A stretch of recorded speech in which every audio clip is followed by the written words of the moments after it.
Saudara, saya dengan Pak Ugroseno sudah tiba di Jalan Gondang Dia Kecil. Ini adalah kos dari Arya Daru. Kita akan coba masuk, saudara, untuk meminta izin melihat-lihat situasi yang ada di sini. Kita akan coba. Apa kos? Oke. Dan pada pukul 23.23 ini CCTV yang merekam Arya Daru pertama kali datang itu dari situ ya, Pak ya? Pintunya di sini, kemudian masuk ke dalam. Sepi sekali ya, seperti tidak ada aktivitas sama sekali, tapi kalau dilihat juga sudah tidak ada garis polisi ya di kamar 105 milik Arya Daru. Kita pencet bel sekali lagi.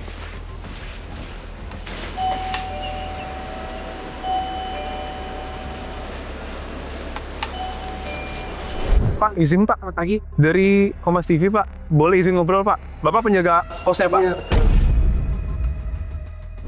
Udah lama penjaga sini Bapak? Saya baru 1,5 tahun Pak. Belum mencoba Pak, nama? Pak Ugroseno. Wakapolri 2013 Pak.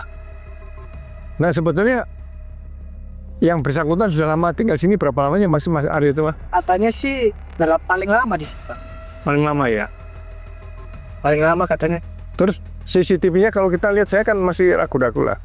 Saya suka analisa aja Mas. Itu CCTV ada berapa kameranya Mas? Lamanya ada 15 ini Pak. 15 ya. Nah, Mas ini yang di video yang pertama kali ngebuka itu kan, dia bilang, loh kok dilakban? Mas itu ya? Kok dilakban sih? Hah? Foto Pak. Apa? Foto dilakban mulutnya. Hah? Mulutnya kok dilakban itu? Loh? Foto Pak. Saya nggak mau ini.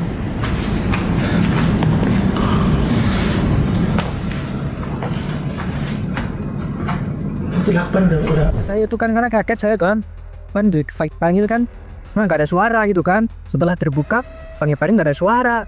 Nah kan saya tarik selimutnya kan. Gitu saya tarik, saya lihat ini, saya pikir bukan dapat kuning kan, dia anduk lah lagi ini kali saya deketin lagi. Wah lakban itu kan, saya gitu langsung, saya takut langsung keluar. Itu lakban aja atau ada pasarnya juga? Tahu itu kan saya langsung pergi kan itu. Terus saya saling bingungnya kan pada waktu itu kan ya Pak, saya gimana ya? Terus akhirnya kata teman saya yang ikut-ikutan buka itu, udah saya ke PRT dulu, PRT suruh lapor Pak Polisi kan, saya nggak tahu ya nomornya itu kan.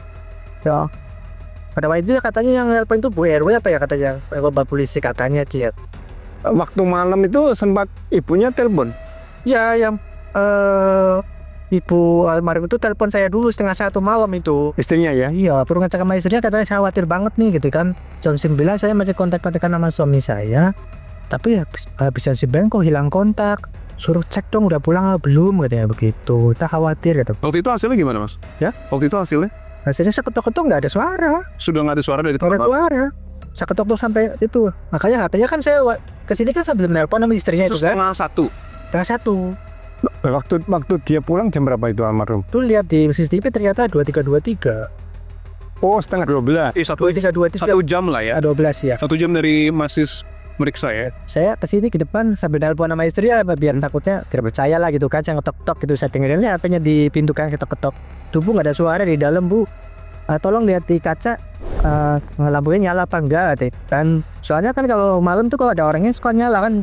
Tuh kan kalau nggak kepake horden kan kaca film aja kan. Oh, di dalam kamar maksudnya ya? Iya. Itu nyala apa mati? Mati. Iya. Tapi nggak ada korden memang? Nggak ada. Yang ada kordennya sebatas aja yang nggak ada kaca filmnya. Nggak ada Jendela itu yang saya suruh ngecek di sini. Yang ada kotak-kotaknya itu ada hordeng, yang full kaca, Ya. kaca film. Ini kaca film. Saya suruh nengokin di kaca film itu ada lampu kamar mandinya nyala nggak, coba tengokin Mas. Saya tengokin nih, mati Bu, saya gitu kan deh. So, Tapi sebelum itu Mas, maksudnya dari jam 23.23 itu sampai Masis meriksa, ada yang aneh nggak? Isik atau apa? ada soalnya penghuni sebelah itu kan jam 12:30 juga belum tidur itu. Dari jam 1 sampai jam 5 ada hal yang, kalau ada yang hal aneh misalnya berisik, itu kan pasti kebangun, ini nggak ada ya? Nggak ada. Amat Bu. Kita lihat di CCTV itu pas dibuka itu, lah ini kok buang sama malam-malam, pas gerimis pula gitu kan. Oh, itu gerimis ya? Iya. Biasa Buang sampahnya kemana sih Mas? depan sana. Oh, itu seberang. Ya ini nih depan tembok ini. Oh, jauh berarti ya? Maksudnya nggak tertutup ya, terbuka ya? Buang sampah malam-malam tuh Pas CCTV-nya kan pasti nggak pernah. nggak pernah, soalnya kan ada bak sendiri kan itu depan pintu itu. Itu juga yang jadi pertanyaan kan. Kalau buang sampah kenapa nggak di situ aja ya? Padahal tiap hari saya yang buang tiap pagi dari situ. Tiap pagi masih siang. Iya. Nah, tapi ke malam itu buang sendiri. Dan agak banyak kayaknya ya. Nggak tahu saya juga. Kalau lihat di CCTV agak besar gitu. Lumayan jelas biasanya walaupun banyak itu tetap di situ biasanya sih. Oh, tetap di situ. Iya, biasanya iya. Terus masih yang buang. Saya tiap hari sama saya bagian kebersihan sini kan. Baru jam 5 saya suruh ngecek lagi. Nah, ngecek lagi setengah 6 itu saya ke situ. Tapi bawa sapu karena biasanya kan setengah 6 saya kan sapu ngepel di dalam kan. Iya. Itu pagi-pagi tuh saya masih bawa sapu suruh ngecek. Pokoknya setengah 7 pas saya lagi mau mandi di sini suruh ngetok-tok terus kan saya bingung kan. Temen saya itu mau kerja, ada apa Mas Sisko, kayak bingung banget. Jadi Pak saya suruh ngecek kamar dari semalam, ngetok-ngetok nggak ada suara gitu kan. Tapi yang mutusin ini Mas, yang mutusin udah buka aja itu Kan istri awalnya. yang minta akhirnya. Kan terus kedua saya izin dulu dong Bu, saya harus izin dulu sama yang Pemilik ya. kos itu kan gitu. Kata pemilik kos, kalau emang dibuka ketok-ketok dari semalam sampai sekarang nggak ada suara, kamu cek, kamu gimana caranya bisa masuk, katanya gitu kan. Itu kata pemilik. Ya, kamu dari sana cek dalam ada orangnya apa enggak, kayak gitu kan gitu. Yang geser CCTV memang permintaan. Istrinya. Oh, istrinya minta di. Saya kurang jelas itu yang jelas. Oh. Saya belum itu ya lo itu yang jelas. Terus pas kebuka, itu ada pemikiran nggak? Kan masih yang buka selimut tuh. Ada pemikiran nggak? Kayak bakal kayak gitu Saya nggak ada, kondisinya. Saya nggak ada pikiran sama sekali bahwa saya tahunya kan tidur aja gitu kan, tutup selimut kan gitu. Makanya saya pas masuk buka pintu saya terakhir dulu dong panggil Pak Daru gitu. Iya. Bangun dari siang gitu kan gitu saya. Nah, tapi kok nggak ada pergerakan dari selimut atau nggak ada suara. Ada saya deket dong, ketarik pintunya gitu kan. Posisi kan lampu belum bisa nyalakan. Buka dulu selimutnya. Terus saya buka selimutnya kan dari jauh. Terus kan saya pikir apa kuning di itu, saya pikir anduk nutup begini, saya deketin lagi. Lapar. Itu baru diangkatnya itu kapan? Jam berapa Mas? Siang. Kurang tahu. Saya kan waktu itu habis itu kan langsung ya di itu. Habis kejadian, nggak lama kan langsung rame kan. Pada datang itu sejam kemudian atau setengah jam kemudian saya langsung dibawa ke belakang diminta keterangan. Oh, langsung diperiksa saat itu? Iya, saya langsung diperiksa langsung setengah hari itu. Misalnya ini seminggu sebelumnya sempat ada temen mungkin yang main masuk Saya belum pernah lihat sih ya. main di kamar itu. Temen atau bawa temen saya belum pernah lihat. Belum pernah lihat. Nah, ini saya masih di sini. Gua suka sering pergi saya lihat tuh kalau malam gitu kan. Oh, kalau malam sering pergi. Kalau bangun sore nanti malamnya pergi lagi. Jam berapa tuh? Jam 8-9 lah. Oh, berarti Mas Daru pulang ke kos sore ya? Sore. Seringnya saya kalau malam sih sering lihat pergi. Malamnya pergi naik taksi. Iya, naik Grab. Oh, pakai Grab ya? Kira itu. Pulangnya jam berapa biasa? Saya pulangnya kan nggak tahu soalnya kan punya kunci masing-masing kan. Tapi pulang apa misalnya pernah ketemu pagi baru pulang? Kadang-kadang suka ketemu pagi. Kan saya nggak tahu soalnya seringnya saya di belakang kan soalnya. Oh, kamar Mas di belakang. Lalu belakang. Kalau CCTV yang diambil polisi tuh hari itu aja apa seminggu sebelum, sebulan sebelum? Langsung semuanya diambil, Bu. Diambil semua dari titik ini sampai ke belakang sampai ke atas itu. Oh, semua bagian. Semua dapur, kamar saya diambil semua. Tapi udah nggak ada garis polisi ya, Mas? Ya, diambil waktu terakhir. Mas, kalau izin masuk boleh nggak sih? Dari itu ya. Maksudnya dari pemilik apa dari polisi? Ini dari Pak Didik. Oh, dari penyidik nggak boleh masuk? Siapapun nggak boleh masuk? Ada koordinasi sana. Dijelasin nggak kenapa maksudnya? Kan udah nggak ada garis polisi soalnya.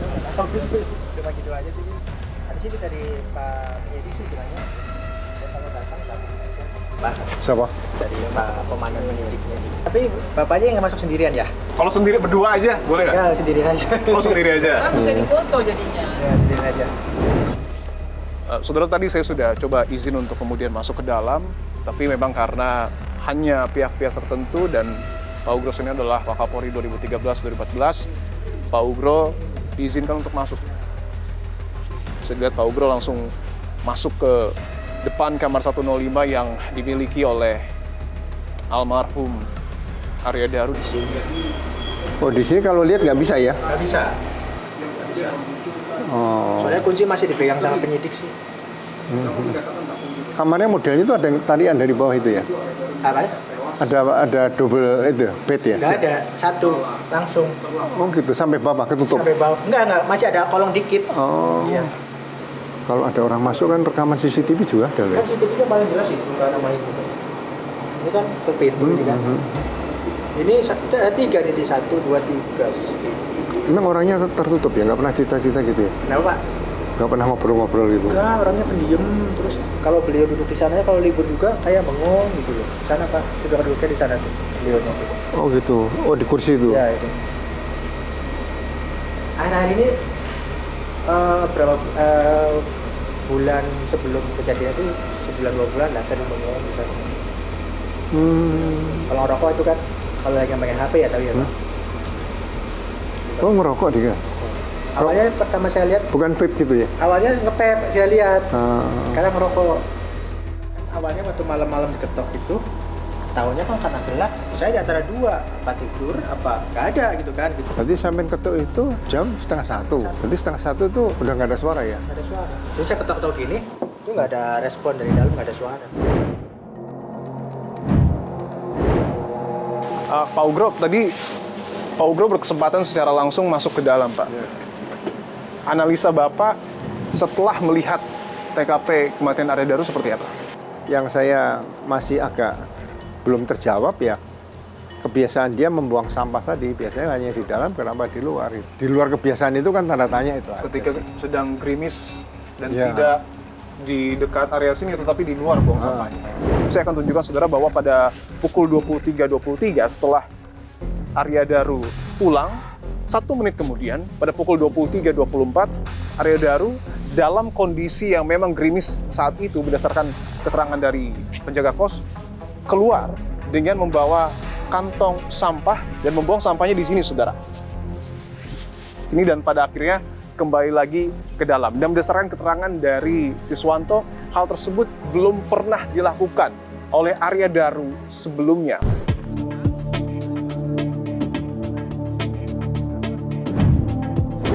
Pak Ugro, kita sudah berada persis di depan dari Mall Grand Indonesia, salah satu lokasi yang menjadi 3 lokasi utama untuk kemudian mengungkap apa yang sesungguhnya terjadi terkait dengan peristiwa kematian diplomat muda Arya Daru.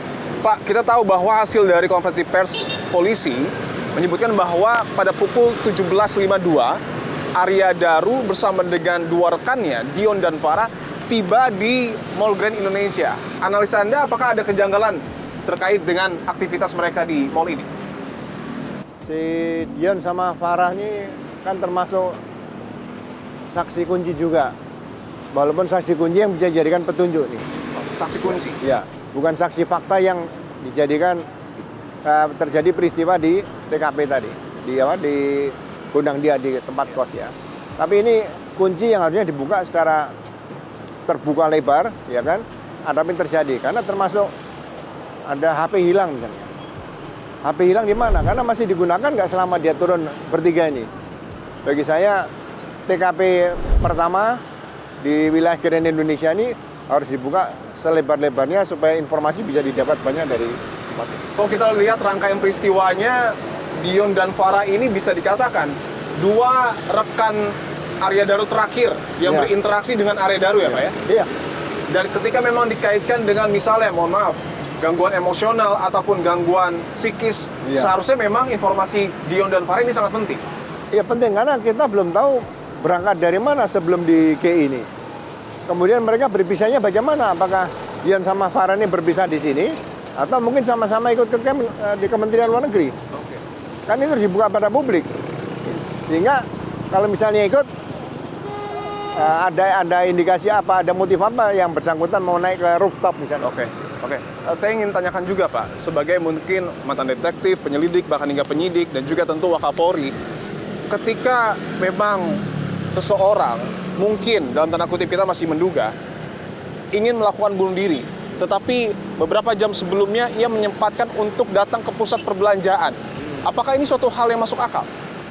Ya kalau orang mau bunuh diri, biasanya satu dia tinggalkan wasiat. Tuh, dia tidak ingin orang keluarga terus tidak mengetahui. Dia ingin paling tidak kalau ada masalah keluarganya tahu. Penyebabnya juga mungkin tahu di sini. Itu biasanya kalau orang bunuh diri seperti itu. Yang pernah saya tangani loh ya.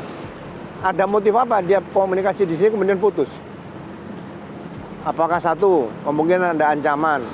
Ada ancaman? Kemungkinan ya. Karena dia mungkin ada yang kirim WA atau pesan, saya tahu Anda di mana misalnya gitu. Kemudian ketakutan HP dibuang. kan gitu.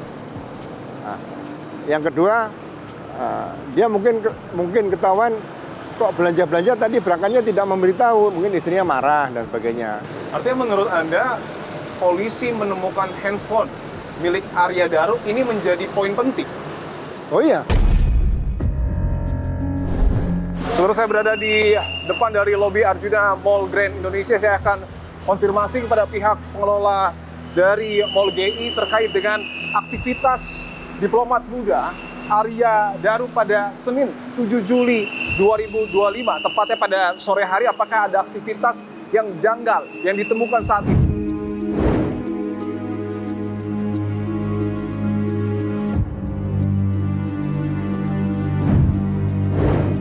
Saya sudah bersama dengan Corporate Communication dari Mall Grand Indonesia dengan Mbak Anissa. Mbak Anissa, terima kasih untuk waktunya, Mbak. Mbak, saya izin konfirmasi pada 7 Juli dari sore hingga malam ketika Arya Daru dan 2 temannya berada di Mall GI, apakah ada pelaporan mungkin aktivitas yang janggal di Mall GI? Tidak ada, Mas. Jadi beliau benar-benar kami treat sebagai customer reguler, customer pada umumnya. Jadi tidak ada laporan bahwa ada kejadian apa dan sebagainya di sini. Jadi kami baru tahu ketika pada saat kami diminta untuk memberikan CCTV tersebut.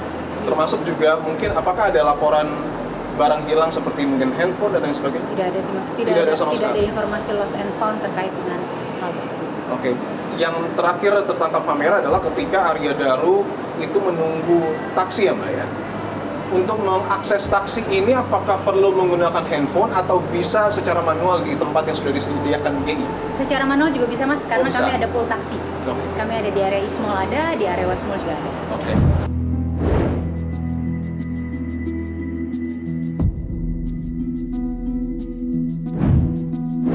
Saudara, saya berada di titik Mall Grand Indonesia di mana Arya Daru Pangayunan, diplomat muda dari Kementerian Luar Negeri, tertangkap kamera untuk terakhir kalinya.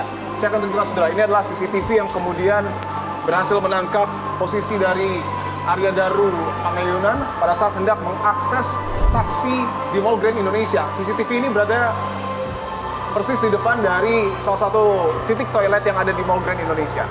Dan posisinya saat itu Arya Daru tercapture ataupun terlihat di posisi saya berada saat ini, saudara, di mana membawa kantung belanjaan dan juga menggunakan tas ransel, kemudian mengakses taksi yang ada di Mall Grand Indonesia. Saya akan tanyakan lagi ke Mbak Anissa.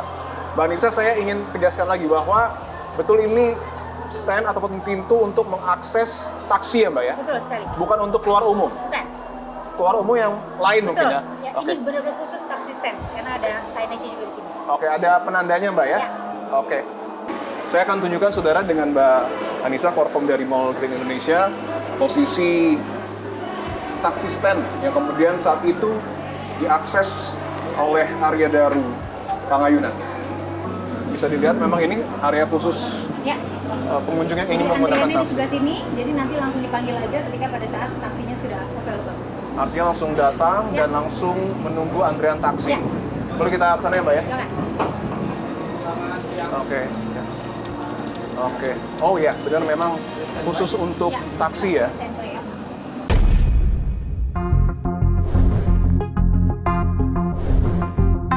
Pak Ugro, saya ingin tanyakan Pak, ketika Arya Daru sudah selesai berbelanja di Mall Grand Indonesia dan itu sekitar pukul 9 malam, ada informasi bahwa ketika sudah masuk taksi 5 menit kemudian almarhum memutuskan untuk menuju ke kantor Kementerian Luar Negeri. ya. Ada kejanggalan di situ? Agak curiga sedikit lah, ya kan? Berarti dia berangkat ke Kemenlu itu sudah tidak bawa HP. Dia mungkin merasakan mungkin di HP itu ada ancaman. Lihat rekaman CCTV di rooftop ya, di atas ya. Mungkin dia lihat bawah dan sebagainya. Ya kita bisa menganalisa kemungkinan dia merasa tidak aman atau tidak nyaman. Dia hanya ngetes, masih ada nggak yang membutuhkan dia. Saudara, saya dengan Pak Ugro ini sudah berada persis di depan dari kantor Kementerian Luar Negeri. Saya akan coba izin kepada pihak pengamanan dengan Pak Ugro, apakah bisa untuk kemudian menuju rooftop yang pada saat itu didatangi oleh Arya Daru. Izin Pak, dari Kompas TV sama Pak Ugro Pak. Nggak bisa. Nggak boleh masuk Pak? Nggak bisa masuk. Masuk di sini aja nggak boleh? Tapi kalau nanya boleh ya Pak ya? Nanya ini aja. Waktu itu area daru masuk lewat sini berarti, CCTV-nya? Kalau malam masuknya lewat mana? Kurang tahu? Enggak, kalau malam masuknya lewat mana bisa masuk? Yang dibuka cuma ini Bapak. Cuman ini ya? Oke. Itu Berarti ada datanya. Saya coba.